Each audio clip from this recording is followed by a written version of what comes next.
ছাত্রছাত্রীরা তোমরা কেমন আছো? আশা করি তোমরা সবাই ভালো আছো। তোমরা সবাই ভালো থাকবে। ভিডিওটা শুরু করার আগে তোমাদেরকে বলি, তোমরা যারা এই চ্যানেলে নতুন আছো তারা অবশ্যই ভিডিওটিকে সাবস্ক্রাইব করবে। ভিডিওটি ভালো লাগলে তোমরা অবশ্যই সকলকে শেয়ার করবে। এখন আমরা কবিতাটি পড়ব। কবিতাটি পড়ার আগে কবিতা সম্পর্কে আমরা একটু ছোট্ট করে জেনে নেব। ছন্নছাড়া কবিতাটি অচিন্ত্যকুমার সেনগুপ্ত এর এক গভীর সমাজ সচেতন রচনা। কবিতার শুরুতে কবি একটি শুকনো, প্রাণহীন গাছের ছবি তুলে ধরেন, যা সমাজের অবহেলিত, দিশাহীন যুব সমাজের প্রতীক। ট্যাক্সি চালক ওই ছন্নছাড়া ছেলেদের সম্পর্কে খারাপ ধারণা দেয়, তারা বেকার, উদ্দেশ্যহীন, সমাজবিচ্ছিন্ন। কিন্তু পরে দেখা যায়, এই ছেলেরা আসলে মানবিক। তারা এক আহত ভিখিরিকে বাঁচানোর জন্য দৌড়ঝাঁপ করছে এবং তাকে হাসপাতালে নিয়ে যেতে চায়। এতে বোঝা যায়, সমাজ যাদের অবহেলা করে, তাদের মধ্যেও সহানুভূতি ও জীবনের স্পন্দন আছে। শেষে কবি দেখান, যে শুকনো গাছটি মৃত মনে হচ্ছিল, সেটিও নতুন পাতা ও ফুলে ভরে ওঠে।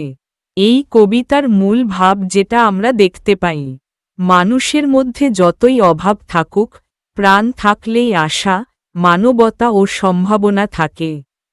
এই কবিতার মাধ্যমে যেটা বার্তা বহন করে, অবহেলিত মানুষও মূল্যবান, মানবতা সমাজের আসল শক্তি, জীবন মানেই আশা ও নতুন সম্ভাবনা। এখন আমরা কবিতাটি পড়ব।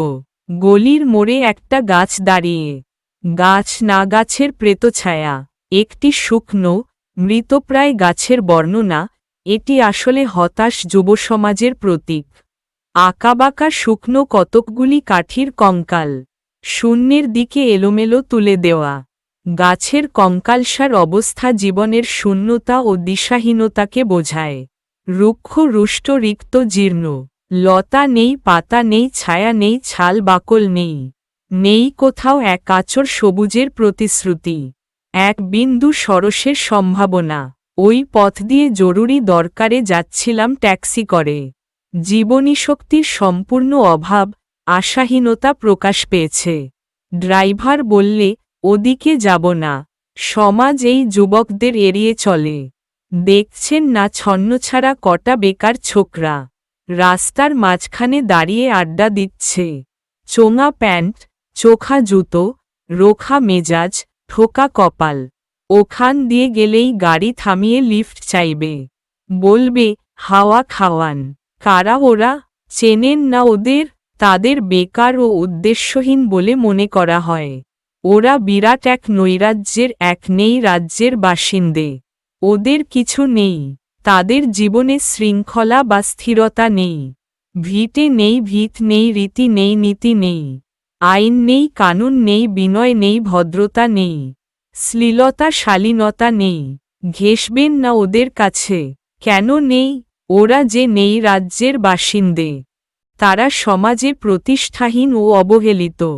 ওদের জন্যে কলেজে সিট নেই, অফিসে চাকরি নেই, কারখানায় কাজ নেই, ট্রামে বাসে জায়গা নেই, মেলায় খেলায় টিকিট নেই। সমাজ তাদের কোনো সুযোগ দেয়নি। হাসপাতালে বেড নেই, বাড়িতে ঘর নেই, খেলবার মাঠ নেই, অনুসরণ করবার নেতা নেই, প্রেরণা জাগানো প্রেম নেই। ওদের প্রতি সম্ভাষণে কারু দরদ নেই। ঘরে বাইরে উদাহরণ যা আছে, তা ক্ষুধাহরণের সুধাখরণের উদাহরণ নয়, তা সুধাহরণের ক্ষুধাভরণের উদাহরণ। শুধু নিজের দিকে ঝোল টানা। এক ছিল মধ্যবিত্ত বাড়ির এক চিলতে ফালতু এক রক, তাও দিয়েছে লোপাট করে। সর্বত্র বঞ্চনার চিত্র ফুটে উঠেছে। তাই এখন পথে এসে দাঁড়িয়েছে সড়কের মাঝখানে। বাধ্য হয়ে তারা রাস্তায় নেমে এসেছে। কোখেকে আসছে সেই অতীতের স্মৃতি নেই। কোথায় দাঁড়িয়ে আছে সেই বর্তমানের গতি নেই। কোথায় চলেছে নেই সেই ভবিষ্যতের ঠিকানা। সম্পূর্ণ অনিশ্চিত জীবন, সেচহীন ক্ষেত, মণিহীন চোখ, চোখহীন মুখ, একটা স্ফুলিঙ্গহীন ভিজে বারুদের স্তূপ। সম্ভাবনা থাকলেও তা কাজে লাগছে না। আমি বললুম, না, ওখান দিয়েই যাব। ওখান দিয়েই আমার শর্টকাট। ওদের কাছাকাছি হতেই মুখ বাড়িয়ে জিজ্ঞেস করলুম, তোমাদের ট্যাক্সি লাগবে, লিফট চাই? কবি তাদের সঙ্গে যোগাযোগ করেন। আরে এই তো ট্যাক্সি, এই তো ট্যাক্সি, লে হালুয়া। সোল্লাসে চেঁচিয়ে উঠল ওরা। সিটি দিয়ে উঠল, পেয়ে গেছি চল পানসি বেলঘরিয়া। তিনটে ছোকরা উঠে পড়ল ট্যাক্সিতে। বললুম, কদ্দূর যাবে? এই কাছেই। ওই দেখতে পাচ্ছেন না ভিড়? সিনেমা না, জলসা না, নয় কোনো ফিল্মি তারকারা অভ্যর্থনা। একটা নিরীহ লোক গাড়ি চাপা পড়েছে। চাপা দিয়ে গাড়িটা উধাও। আমাদের দলের কয়েকজন গাড়িটার পিছে ধাওয়া করেছে। আমরা খালি ট্যাক্সি খুঁজছি। কে সে লোক? তারা সাহায্যের জন্য তাড়াহুড়ো করছে। একটা বেওয়ারিশ ভিখিরি, রক্তে মাংসে দলা পাকিয়ে গেছে। ওর কেউ নেই, কিছু নেই। শোবার জন্যে ফুটপাথ আছে তো মাথার উপরে ছাদ নেই। ভিক্ষার জন্যে পাত্র একটা আছে তো, তার মধ্যে প্রকাণ্ড একটা ফুটো। রক্তে মাখামাখি সেই দলা পাকানো ভিখিরিকে ওরা পাজাকোলা করে ট্যাক্সির মধ্যে তুলে নিল। তারা এক অসহায় মানুষকে বাঁচাতে চাইছে। চেঁচিয়ে উঠল সমস্বরে, আনন্দে ঝংকৃত হয়ে। প্রাণ আছে, এখনো প্রাণ আছে। রক্তের দাগ থেকে আমার ভব্যতা ও শালীনতাকে বাঁচাতে গিয়ে আমি নেমে পড়লুম তাড়াতাড়ি। জীবনের মূল্য ও আশার কথা বোঝানো হয়েছে। তারপর সহসা শহরের সমস্ত কর্কশে কঠিনে, সিমেন্টে কংক্রিটে, ইটে কাঠে পিচে পাথরে দেয়ালে দেয়ালে বেজে উঠল এক দুর্বার উচ্চারণ, মানবতার শক্তিশালী প্রকাশ, এক প্রত্যয়ের তপ্ত শঙ্খধ্বনি। প্রাণ আছে, এখনো প্রাণ আছে। প্রাণ থাকলেই স্থান আছে, মান আছে। সমস্ত বাধানিষেধের বাইরেও আছে অস্তিত্বের অধিকার। জীবন থাকলেই মর্যাদা ও অধিকার আছে। ফিরে আসতেই দেখি গলির মোড়ে গাছের সেই শুকনো বৈরাগ্য বিদীর্ণ করে বেরিয়ে পড়েছে হাজার হাজার সোনালি কচি পাতা।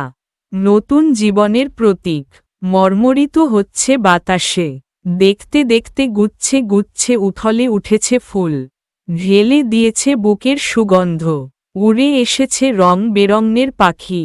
শুরু করেছে কলকণ্ঠের কাকলি।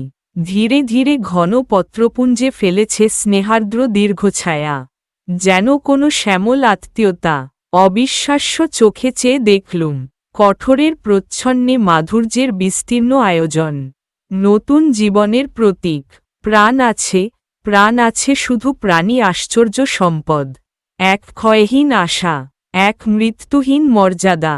মূল বার্তা, জীবনই সবচেয়ে মূল্যবান। অবহেলিত মানুষদের মধ্যেও মানবতা ও আশা লুকিয়ে থাকে, এটাই কবিতার মূল বক্তব্য।